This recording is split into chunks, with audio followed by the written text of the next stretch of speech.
All right. Welcome, everybody, to part one of an ongoing series on biblical creation. Why biblical creation is true, and also why evolutionists simply can't debunk the best evidence available for biblical creation and separate ancestry. Guys, this is going to be an ongoing series, as I do want to leave no stone unturned on this very important topic. My name is Donny Budinsky, and I will be leading the way in this ongoing series. Now, we have a lot to cover in each part or episode. I do want to keep each part to about an hour, and we are going to be discussing a lot of important and relevant information related to the overall origins topic. And therefore, let's get right into it. Again, this is part one of this ongoing series, and we are going to be demonstrating exactly why the scientific evidence best supports the biblical model of ancestry. And I am going to be touching on all relevant topics to this subject. Of course, it is a very important subject, the subject of origins, and which is true, the evolutionary position or the creation position. What I want to do is have that go-to series where people can go to and find the best possible arguments, the most up-to-date information on the age of the earth, the topic of ancestry, universal or separate ancestry, all of your best points and supporting arguments for biblical creation or young earth creation, and what the best evidence is against evolution and an old earth. And so we're just going to get right into it. As you can see here, a new series on biblical creation with myself, Donny Budinsky. In this episode or part, this is going to be largely an introduction to the series. What we're going to do is touch on a number of the agnostic lines of evidence pertaining to the ancestry debate, creation or evolution. I'm the founder of Standing For Truth Ministries. You can find endless content over on the Standing For Truth Ministries website, which is standingfortruthministries.com. Here is a photo. Here's a visual of the website. You can tell that there's quite a bit here in terms of material. You can find many of the articles that we've written. You can find a great multitude of videos on all sorts of topics related to not only creation evolution, but theology, soteriology, which is the study of the doctrines of salvation, eschatology, which is the study of last days, and more. Please do take advantage of the material, the content that we do have available here for people to enjoy and hopefully learn from and be edified by. Now, biblical creation. The evidence for biblical creation, especially in 2024, I like to say it's a great time to be a biblical creationist, is overwhelming. There is an abundance, an overwhelming amount of evidence, not only for biblical creation or separate ancestry. That's the model. And I've had several research projects, still active research projects on that issue, the scientific evidence for either creation or evolution. And separate ancestry would say that not all life is related through common ancestry, while the common descent or universal common ancestry position would say all life, including plants, including animals, go back to a common ancestor. Now, what I want to do is kick off the presentation and part one of this, again, ongoing series. It is going to be extensive, as I do want to cover everything imaginable, I guess you could say, in the origins debate controversy. One particular issue I am going to cover in great depth is all of the scientific evidence for young earth creation, and there is a lot. Here's just a few. We're going to be covering a lot more than this, but these are just a few examples for those that are new to this topic and to this controversy, the age of the earth, and also creation versus evolution. Then here's just a few, in a nutshell, basic arguments that'll help you if you're on the fence. It'll help you pull you into the young earth creation camp. But if you need some basic arguments to utilize in discussion and conversation, here's a couple. So comets, magnetic field, the magnetic field decay, carbon-14 in diamonds and coal and dinosaur bones. These are just a few examples. Let's start with comets. And so one thing we know is that comets cannot last very long. A comet is made up of ice and dirt, and what they do is they orbit the sun in an elliptical path. Now, when comets get close to the sun, the icy material gets blasted out into space. What this means is that comets are actually getting smaller and smaller over time. They are literally losing their mass. And because of this, we can actually calculate the rate as to which these comets are being depleted. The data strongly indicates or suggests that comets cannot last for millions of years. They do have rescue devices. One rescue device, primary rescue device, is what's called the Oort cloud. This is a way for them in the evolutionary model, because they don't want to tap out, to introduce new comets. But there's really no observable evidence for that. We will be getting into detail on all of the rescue devices to all of our most common and even lesser common evidences for a young earth.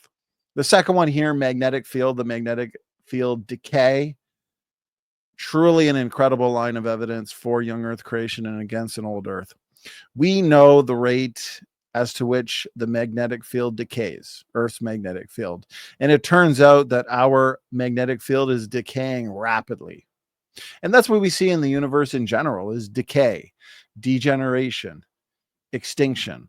The second law of thermodynamics is the law of increasing entropy. Everything's winding down. Well, what's interesting is the first law of thermodynamics is that matter and energy can neither be created nor destroyed. Well, that's interesting. If the second law is a law of increasing entropy and everything is winding down, well, the question is, who wound it up? You can't go back forever into eternity. Matter, energy cannot be eternal because, again, things are winding down. Usable energy is being lost. But the first law says that time, matter, and space had to have come into existence from an outside force. Now, why that's the case is because, again, the first law states that matter and energy can neither be created nor destroyed, but matter and energy can't be eternal because of the second law. And so that is amazing. That's irrefutable evidence for a creator that has to be outside of time, matter, and space in order to bring forth time, matter, and space. And from there, things start decaying because of the fall, which we will get into. And that tells us that the universe can't be eternal. Matter and energy cannot be eternal. And matter and energy had to come into existence from an outside force. In the beginning, God created the heaven and the earth. There's time, matter, and space all at the same time. So that's what we see. Degeneration, extinction, things are winding down. This is what we'd expect based on the biblical account of origins, the origins account found in Genesis, and the fall. Sin brought death and degeneration into the world. Going back to the magnetic field, it is decaying rapidly. We can measure the decay of Earth's magnetic field, and if we were to run Earth's magnetic field back even 60,000 years, it would have been stronger than a neutron star, which is more than enough to rip the atoms of your body completely apart. And so right there is a limiting factor on the Earth. You can't have an Earth that's 4.5 billion years old. A few other lines of evidence that we're going to get to in detail throughout this series. Again, this series is going to provide you the most up-to-date information possible on this topic. Is dinosaur soft tissue, genetic entropy. Genetic entropy is one of the best lines of evidence for not only young species, a young genome, but a young Earth. And I'll tell you why. So we know that mutations are accumulating rapidly, just like the magnetic field is decaying rapidly. Mutation accumulation is high. In humans, it's about 100 new mutations per person per generation. And most of those are slightly deleterious. They're nearly neutral. What that means is they're not subject to selection. Selection can't see them. They are invisible. But because they are slightly deleterious, damaging, and harmful to biological organisms and systems, what that means is there are shelf lives on genomes, because biological populations are descending more and more into genetic sickness and degeneration, mutational meltdown, essentially. And because there are shelf lives on genomes because of low impact, nearly neutral, deleterious mutation accumulation, that means species today, they simply can't persist for millions of years into the future. Because what you're going to get is death, degeneration, an increase in genetic sickness within these populations. That also means that species could not have persisted for millions of years into the past. So when we see living fossils, when we see organisms like the horseshoe crab, for example, that remains largely unchanged for millions and millions of years, but they look the same millions of years ago, supposedly in rock strata, as they do today. Well, because there are shelf lives on genomes, that means those organisms cannot actually be millions of years old. And so what genetic degeneration tells us is that biology is young, both extant biology and extinct biology. But where do we find extinct biology? Where do we find billions to trillions of examples of dead biological organisms? Well, it's in the fossil record, and we find them all throughout the rock strata, going right back to the Cambrian, the Precambrian layers, the so-called. That means those organisms in all of those layers, going back hundreds of millions of years, they can't be millions of years old. That means the rock strata that they're found in also can't be millions of years old. This is because you cannot have the rock strata being millions to billions of years old. They believe the Earth is over 4 billion years old. But then the extinct biological species, organisms in those rock strata being just 6,000 years old. No, the organisms are found in the rock strata. Mutation accumulation puts shelf lives on those biological organisms. What we know about biology is that it must be young. Therefore, the rock layers that they're found in also have to be young. So just a truly irrefutable line of evidence for not only young biology, but also a young Earth, because these biological organisms are found in fossil form all throughout the rock strata. Another line of evidence that we're going to discuss in great detail is helium diffusion in zircon crystals. If these zircon crystals really were billions of years old, we shouldn't find the abundance of helium in them, because helium is a very slippery molecule, and the helium should have leaked out over millions to billions of years old. But we're going to touch on that in future episodes. Again, another one, C14 in diamonds, coal, oil, and dinosaur soft tissue. For example, number 3 here, I have carbon 14 in dinosaur bones. Because C14 has such a short half-life, it radioactively decays into nitrogen 14, the C14s created in the atmosphere. I'm going to have a whole show on C14. We're going to go into all the important details of carbon 14. But because C14 has such a short half-life, it decays quickly, then all original C14 should have disappeared well before 100,000 years. Now, when we've analyzed through careful analyses carried out by scientific researchers, we've actually discovered the presence of carbon 14, high levels of carbon 14 in dinosaur bones that are supposedly 65 million plus years old. We found C14 in diamonds.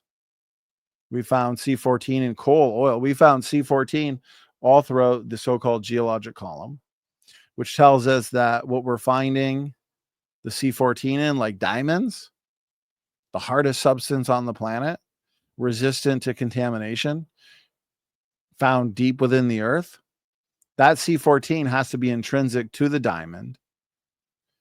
And yet, if the diamonds really were billions of years old, there should be no C14 left.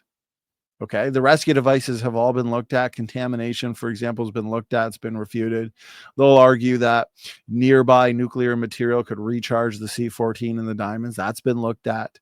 You would need thousands of times more just to recharge the diamonds. That is a topic we're going to spend an entire show on. So there's a few examples that hopefully can help you out and also give you a teaser into what we're going to be discussing throughout this, again, very important series, because it is. There's nothing more important than where did we come from? Salvation. What must we do to be saved? What's the truth? Is it the Bible, right? God's word or man's word? Now, a common question or a common assertion that you'll find is the universe looks old. The earth looks old. How can it be young? Well, this is actually a fallacy, the reification fallacy. Why it's a fallacy, what that means when it comes to this assertion or claim that the universe looks old, it's the fact that we can't actually see age. Okay, we are being non-literal when we say, well, this person looks young or this person looks old. Okay, we're being non-literal in those cases. What we see are physical traits, we see physical characteristics, and we interpret those traits and characteristics as being either young or old. With an old person, we might see wrinkles, we might see gray hair. There are many indicators that can tell us, okay, this is an older person as compared to a younger person. But the thing is, we don't actually see age. In our experience as humans, we see babies born. We see them grow up. We see them become kids and teenagers and adults. We've seen this in our experience. And then we see humans that started off as babies get old. Again, this is our human experience. When it comes to the earth and the universe, we only have one earth and one universe. This isn't DC Comics or Marvel Comics multiverse. We've got Earth 1, Earth 2, Earth 3, Universe 1, Universe 2, Universe 3, an infinite number of universes where we can compare and say, hey, Earth 4 in Universe 4, you can tell that's young because look at Earth 6 in Universe 6. That's an old universe. No, we only have one Earth. We only have one universe. We don't have more universes and Earths to compare these to. And that's why saying that the Earth and the universe look old is fallacious. The reification fallacy. I can just as easily say that it looks young. The universe looks young. As a matter of fact, what we find fits perfectly biblical expectations. God creates two people, Adam and Eve. He did not create them as zygotes. He did not create them as babies. He created them as young adults, most likely, in order that they can carry out duties. They can take care of the garden. Okay. So they weren't created as babies. So what would scientists conclude? Remember, Adam and Eve would have been front loaded with incredible knowledge, information. Adam could have easily named all those animals. And so if scientific researchers were to come about, let's say, an hour after Adam and Eve were created, and they were to attempt to determine age, well, they can measure their height, they can weigh them, they can take a blood sample, do a DNA test, a complete blood count. They can look at cholesterol levels. What they could examine the skin, look for signs of age, for example. And what's interesting is what they would find would be a mix. They'd find signs or evidence that they're young. Let's say the blood test results, the cholesterol levels, they'd have signs of being young, very young.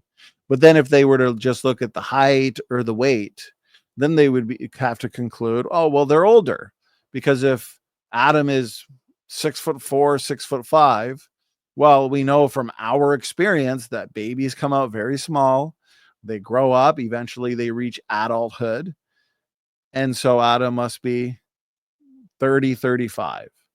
But then again, you look at indicators within the blood test or the DNA test, and then they're forced to conclude that Adam's a lot younger than that. So we find a mix. And yet that's what we find in the universe. That's what we find in the earth, is a mix where you have some pieces of evidence that seem to suggest that the universe is old, like distant starlight, which we're going to get into, doesn't actually demonstrate an old earth, or radiometric dating. We're going to get into that in great detail. We're going to have a whole show just on that.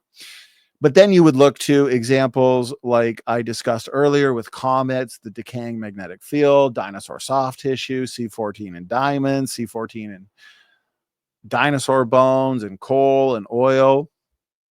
They could look to the recession of the moon. They can look to mutation rates in mitochondrial DNA, Y chromosome.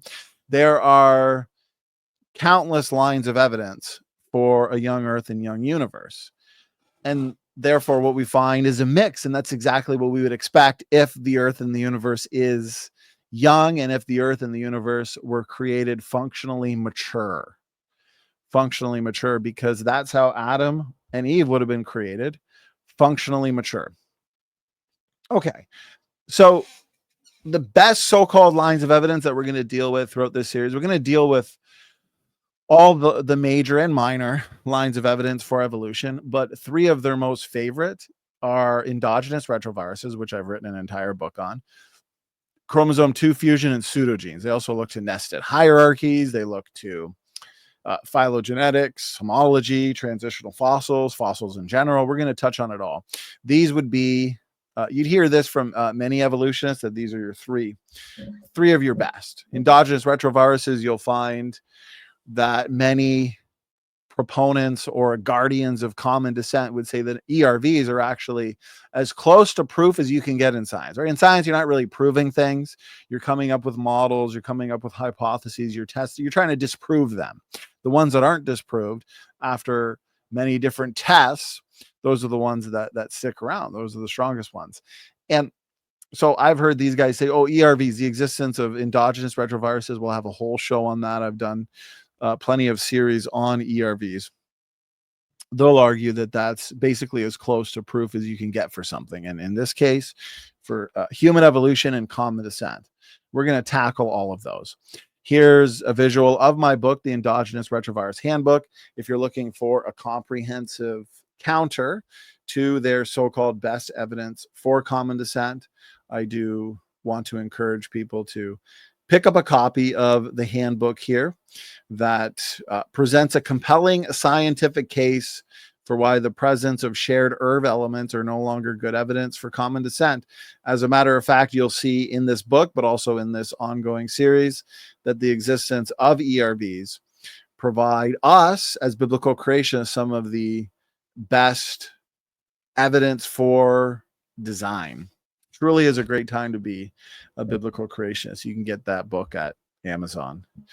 Special Creation, another book that I wrote. This is a comprehensive one, over 300 pages, comprises some of the most up-to-date and technical arguments for creation and against evolution.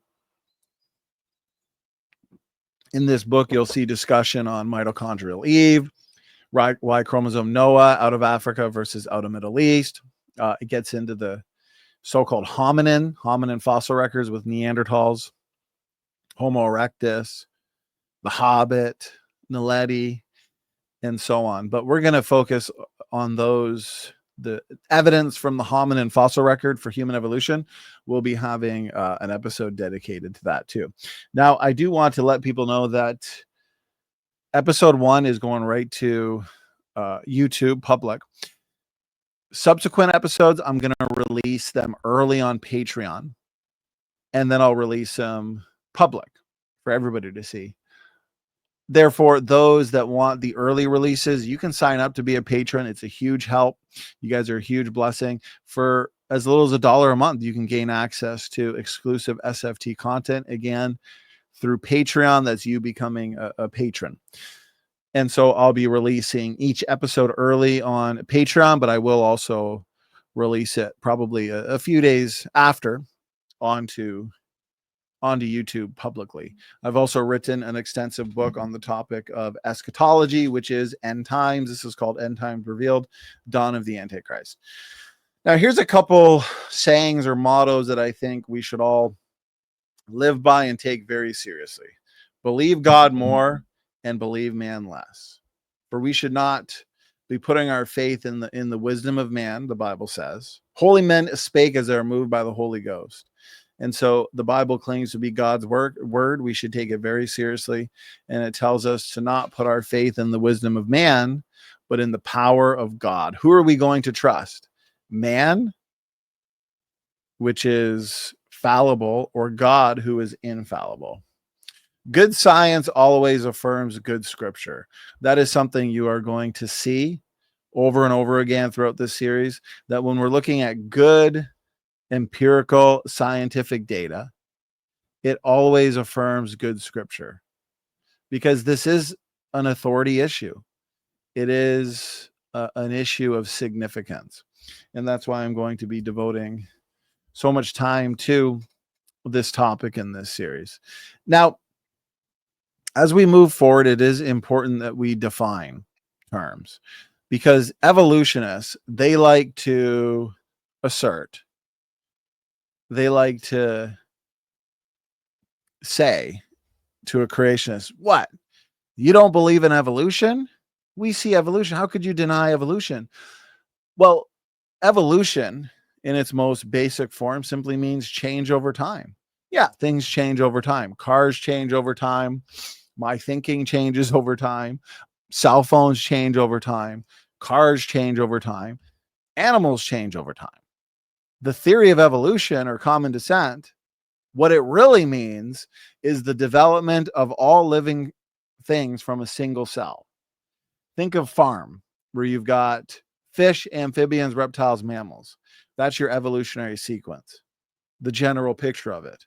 But even before there, you have non-living chemicals, abiogenesis, which supposedly evolve in the right way, at the right place, at the right time, into your first self-replicating molecule. From there, you get multicellularity, and then eventually you get fish, amphibians, reptiles, mammals. That first single cell would have itself had to have come from non-living chemicals. Therefore, when an evolutionist defines evolution as change over time, or in terms of biological evolution, changes in allele frequencies, an allele being a genetic variant, frequency referring to the frequency that allele or variant is found in a population. Those alleles can fluctuate.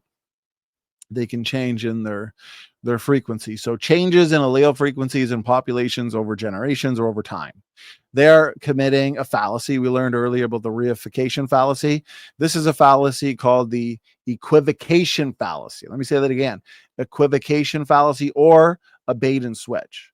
This is simply because change over time, which we don't disagree with, does not equate to the theory of evolution, which says that all life, including whales, banana plants, strawberries, puppy dogs all go back to a single-celled like ancestor. As you can see here on this slide, we don't have a problem with change. If you want to say that all dogs, your domestic dogs, coyotes, dingoes, wolves, all go back to a common ancestor, let's say a common archetype, then we're not going to have anything to argue over. But the second you want to say that domestic dogs, dingoes, wolves, coyotes, and banana plants are related through common ancestry, that's where we're going to have a problem. That's large scale evolution. That requires large scale changes. That requires increases in phenotypic complexity, and that requires the types of changes that we simply don't see. I like to call those changes vertical, but what we actually see are horizontal changes. We do see new varieties, we see new speciation events, but at the genotype, here's a couple fancy words. So phenotype, for example, what does that mean?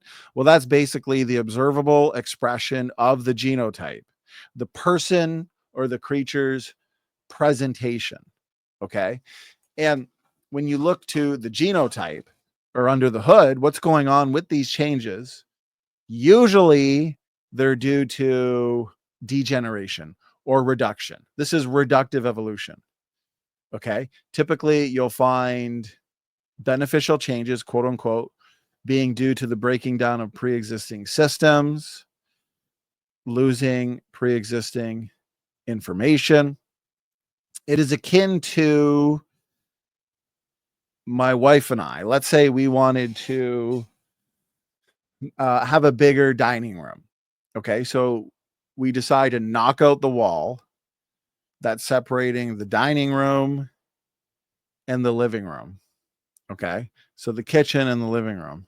So we knock out that wall and now we have more space. Well, this is beneficial in the sense that that's what we wanted, but nobody would say that's how the house was built. Nobody would say that's how the kitchen and the dining room were built from scratch. No, you're simply tearing things down for a change. Okay. It is another example could be typically when you have wars going on. Okay. You have one country going to war against another country. They're really close by. Well, what one army might do is destroy their own bridges in order that the invading army can't bring their tanks across the bridge. So they've destroyed their own bridges. That's a lot of money. That's a lot of time. That was a lot of engineering that went into those bridges. That doesn't explain how the bridge was created, but they did destroy it. There is a benefit because now the opposing side's tanks can't move across into the other country to invade. Okay. That's an example that is akin to what we see in the genomes of living organisms when it comes to so-called beneficial mutations. We see reductive evolution. Typically, your so-called beneficial mutations are functionally compromising to organisms. Look at sickle cell anemia. Yeah, there's a benefit in the sense that those that have sickle cell anemia, they're resistant to malaria, but malaria is bad. Sickle cell anemia is bad. They're both bad. Okay. And the change at the genotype is actually due to what? Broken cell, broken protein. It's due to a deformed hemoglobin protein. And again, we're going to have a whole show dedicated to beneficial mutations. This is just in a nutshell. Okay. Now, here's the thing. If God created species to change, which we understand makes the most sense both scientifically and theologically, God said to be fruitful and multiply. He didn't say to be fruitful and clone yourselves. Therefore, what makes most sense theologically and scientifically is that God would have created the original kinds to change. That means change over time is not only a definition for evolution. If God created species to change or adapt over time, to vary over time, then everything Charles Darwin in his book, everything that he wrote in The Origin of Species now becomes a what? It becomes an argument for us biblical creationists. And so what we should be saying to Darwin is, thank you. Thank you for all this evidence for biblical creation, because it is not evidence for evolution. And the evidence that exists that can go either way is therefore agnostic. It's not helping us advance in the overall ancestry debate. My next question to Darwin would be, what do you have next for us? And that's where Darwin or evolutionists today are going to point to other things like endogenous retroviruses, the fossil record, chromosome 2 fusion. Darwin, of course, wouldn't have pointed to the genetic related evidence because they didn't have genetics back then, but modern day evolutionists would. Okay. So we're going to get into all that throughout this series and discuss the types of change that we would see and that we would expect in the creation model. That's why evolutionists, they need a lot of time, because they'll say, well, when cows give birth to cows or dogs give birth to dogs or humans give birth to humans, don't we see changes every generation? Aren't offspring always a little different? Okay, well, just imagine if those changes accumulate over hundreds of thousands to millions of years. Then you can take your fish to fishermen, or your particles to people, or your goo to you. Bacteria-like organisms to biologists. The problem for them is the changes we see that accumulate, they're downhill, they're horizontal. They're not the types of vertical, large-scale changes that fish to fisherman evolution would require. So they think time is the hero of the story for them. But time just results in more extinction, more degeneration, more problems, more disease. But we actually have many indicators that tell us, scientific indicators that tell us the Earth and universe don't go back billions of years. Therefore, they don't have all that time to rescue their very imaginative story. Evolutionists hope, dream, and imagine that they're related to whales, pine trees, banana plants, and like this picture shows, a fish. This is the universal tree of life. As you can see, you have your last universal common ancestor and everything related, going back to their own common ancestors, but ultimately the universal common ancestor. We have jellyfish, sponges, mushrooms related to chimpanzees, humans, whales, grasses. According to evolutionary theory, you're related to grasses. Again, the tree of life, this is what they teach. This is the model, everything being related. Darwin said something, and I'm just paraphrasing, that it is an amazing thing that all plants and all animals are related. This is a more sophisticated phylogenetic tree, the tree of life. Notice the title of this. We are related to every little thing. Here's the separate ancestry model. So rather than everything being related through common ancestry, Genesis claims to be the history book of the universe. So we should be able to take the scientific evidence and data, compare it to the account in Genesis, and see if it's consistent, if it confirms it. And it does. Okay. God said that he created two people, Adam and Eve. There's no indication at all that the first two humans are related to any other form of life, including chimpanzees, gorillas, orangutans, monkeys, pine trees. We can stick as close to home as possible. If we can refute, so for example, evolutionists say our closest cousin on the tree of life are chimpanzees and bonobos. We would agree chimpanzees and bonobos go back to their own archetype. And therefore, if we show through the scientific evidence that humans and chimpanzees aren't related through common ancestry, then humans and banana plants definitely aren't related. So we can stay as close to home as possible, refute the notion that humans and chimpanzees are related through common ancestry, and then we take away or tear down the entire phylogenetic tree of life, which can be done quite easily. We are going to discuss throughout this series mitochondrial DNA. Mitochondrial DNA is uniparentally inherited DNA. It is passed down on the mother's side, maternal. It is non-recombining, small DNA compartment, but a little more than 16,000 DNA letters. You've also got the Y chromosome. Y chromosome is also uniparentally inherited DNA, passed down on just one side, the father's side. That's paternally inherited.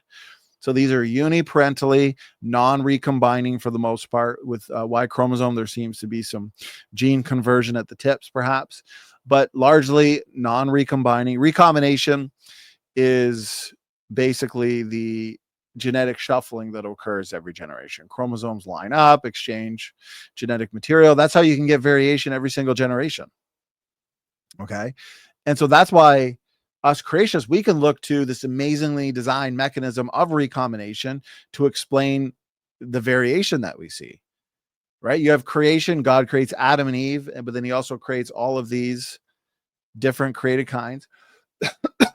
In technical terms, this is called created heterozygosity. This goes back to basic genetics with alleles, right? Capital A, lowercase a, capital B, lowercase b. If you're capital A, lowercase a, you're genetically heterozygous at the genetic loci. Loci being a location. If you're capital A, capital B, then you're genetically homozygous. There's no variation at that location. So capital A, lowercase a, that's genetically heterozygous. Capital A, it's the same. Homo, hetero, different. Then you're genetically homozygous. Now, apply that to millions of positions within the genomes of the original created kinds. You now have unlimited potential for change, for adaptation, for speciation, but these changes are within limits. Because as time goes on, you get shifts in what's called heterozygosity to homozygosity. Remember, the original created kinds start in a state of DNA diversity. But that DNA diversity is sorted out. It is lost over time. Speciation, your mechanisms are shifts in heterozygosity to homozygosity. So a state of DNA diversity to a lesser state of DNA diversity. Inbreeding, isolation. So these populations, they got to break away. They get isolated. They inbreed. You get shifts in heterozygosity to homozygosity. You can get some new species. But again, this is all a downhill process or a sorting out process. Nothing truly novel is being added. It's the sorting out of genetic variability since creation. So basically, as creatures move out after creation and after the flood, because there's two bottlenecks there, as these creatures reproduce, genes get shuffled. And this creates new chromosomal combinations of pre-existing variability. There are two very different explanations for the origin of genetic variation in the evolution creation model. Evolutionists explain the origin of nearly all, if not all, genetic variation as being the result of mutations over time.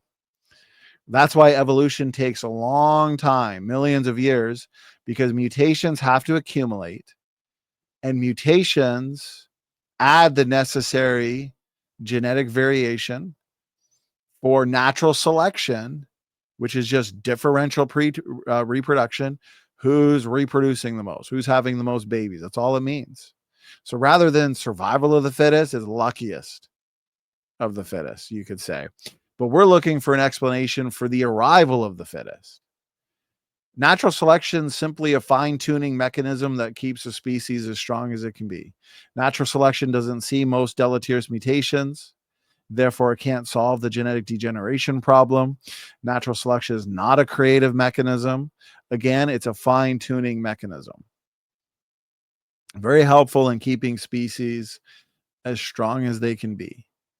So natural selection apparently is supposed to act upon the new genetic variation that mutations create. But the problem is mutations are overwhelmingly deleterious. They're damaging, they're disease-causing, they're harmful to biological organisms and systems. The mutations are akin to the bumps, dents, rust spots you get on your car. Okay? Your car comes off the line and it's pristine. But over time, you get dents, you get rust, you get bumps, you get scratches. Sure, it's making the car more, it's giving it more variation, it's giving it more personality, but this is not beneficial diversity. And for the most part, mutations are not beneficial diversity. I said for the most part.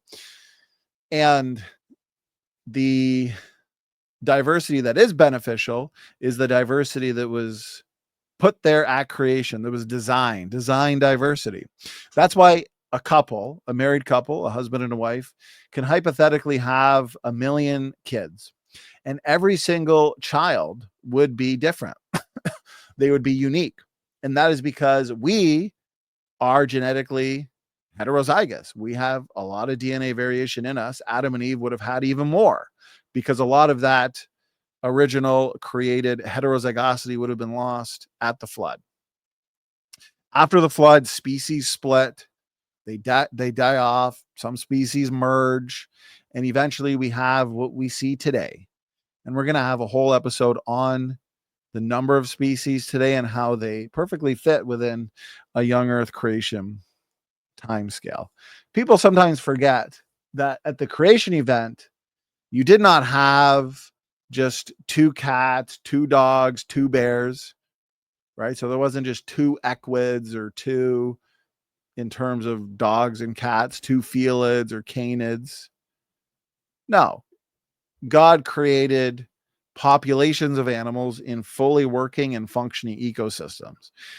It was not until the flood that you have the reduction of animals, and then you get 2 of every kind, 7 or 14 of some.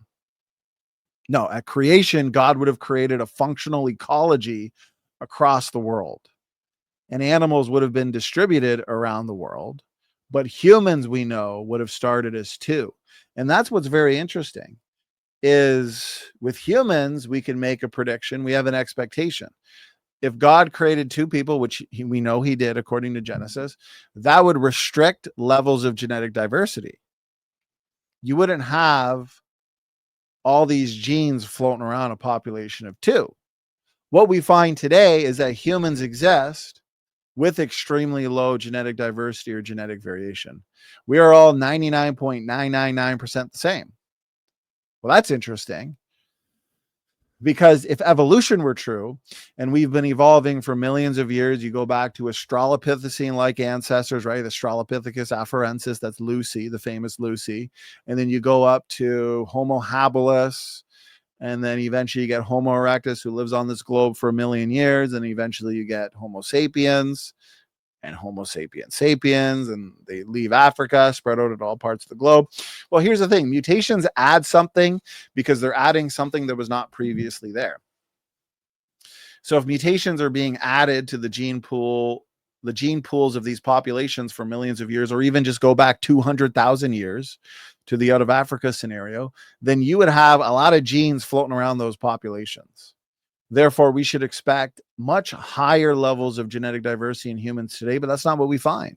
What we find in terms of genetic diversity is what we would expect to find if biblical creation were true and the account of origins found in Genesis were true. This is amazing confirmation of biblical creation, and it comes from genetics. The genetic data provides us some of the most amazing evidence for biblical creation, for independent origins, and for separate ancestry. The evolutionary community, instead of tapping out, they invoked, as they usually do, a rescue device or a rescue mechanism.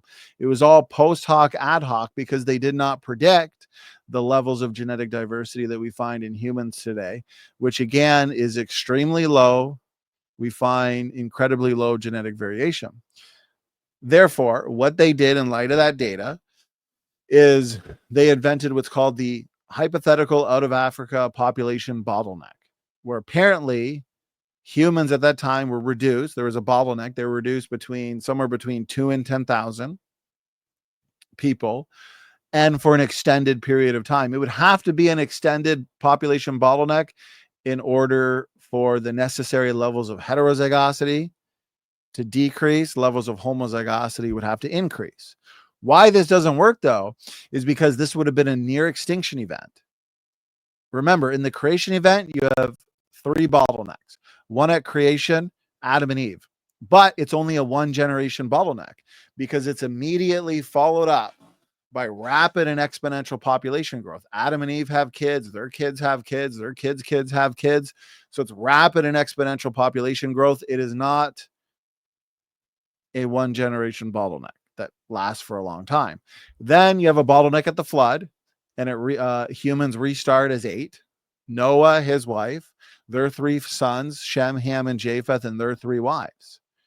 Then from there, you have rapid and exponential population growth. Okay. And interestingly enough, male Y chromosomes are nearly identical.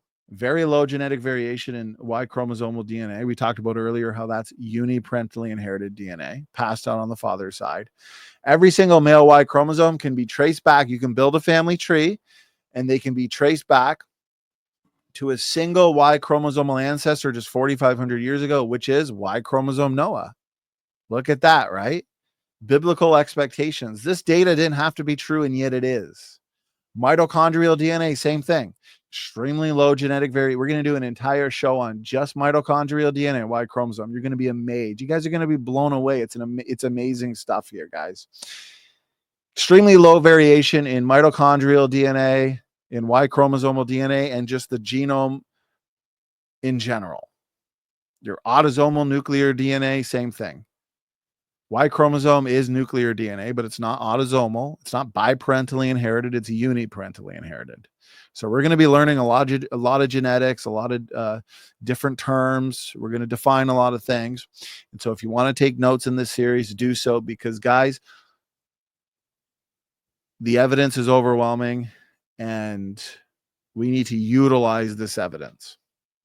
So this near extinction event, this so-called hypothetical population bottleneck in Africa, it would be genetically compromising, extremely damaging to those humans.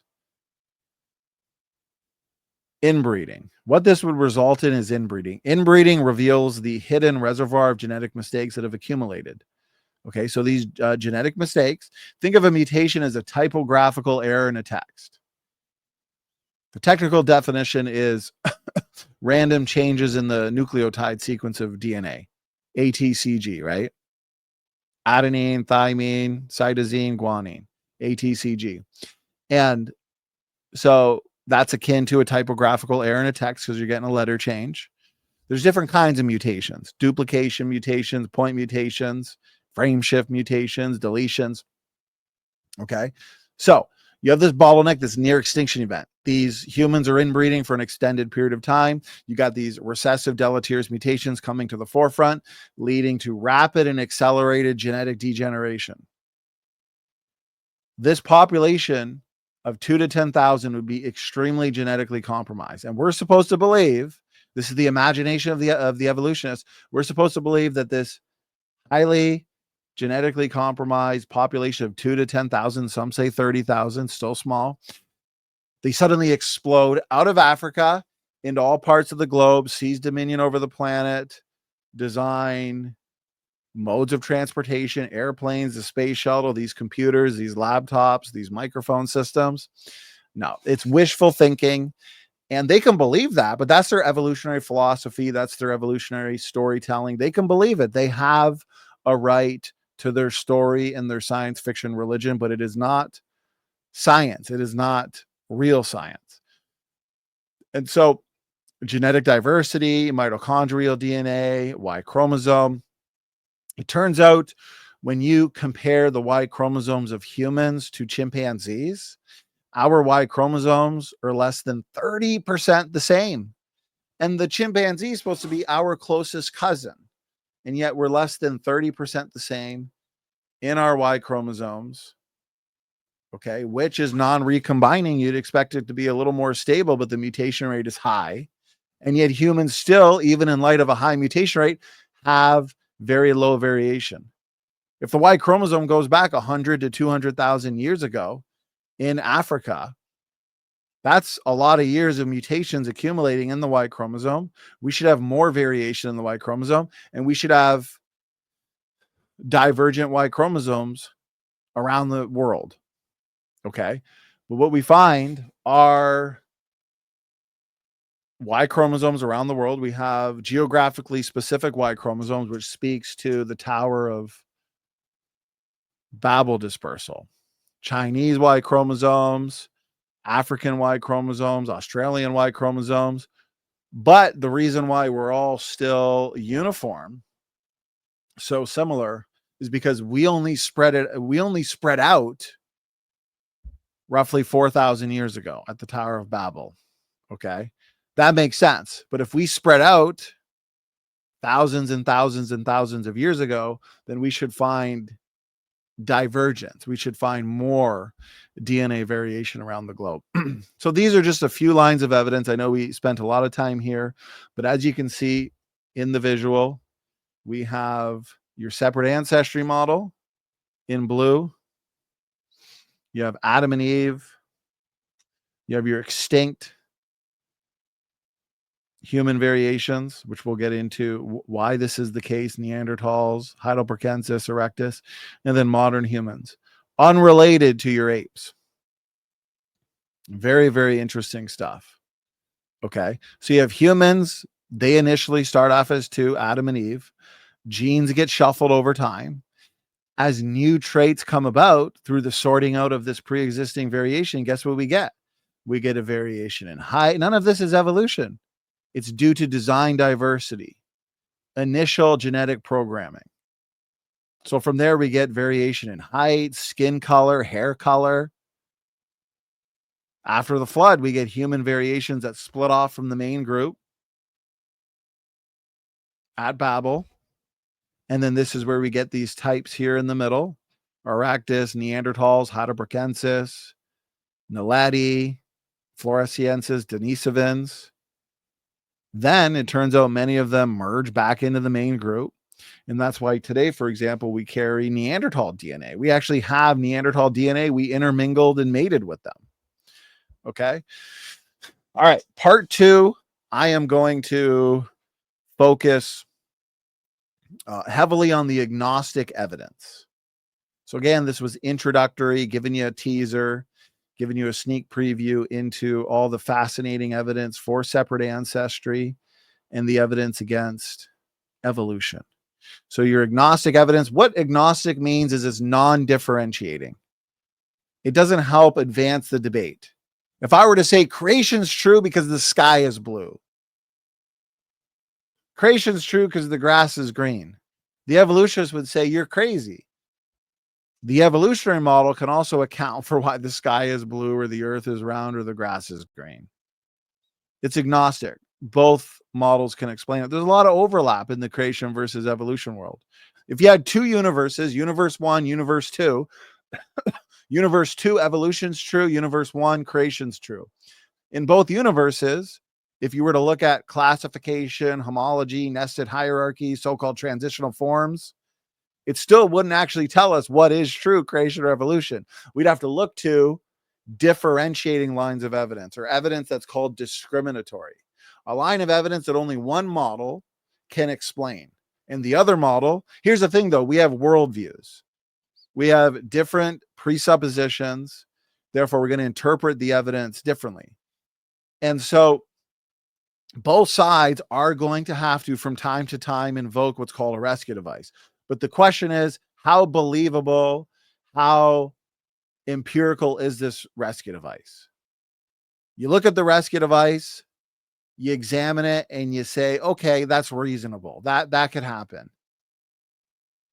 Or you look to another rescue device, like what we see with the evolutionary community, rescue device after rescue device, and it's extremely far-fetched. Then it comes down to, okay, what's the most parsimonious explanation? Like the Y chromosome data. What's the most parsimonious explanation for the fact that when you consider overall gene content, size differences, and architecture, the Y chromosomes between humans and chimpanzees are less than 30% the same? How can they be related? How do you explain those massive changes?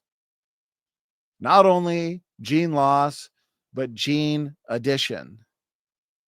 And the loss of a lot of genetic material, like a certain type of heterochromatin, which is basically this type of DNA that's densely packed it largely comprises repetitive sequences like satellite DNA.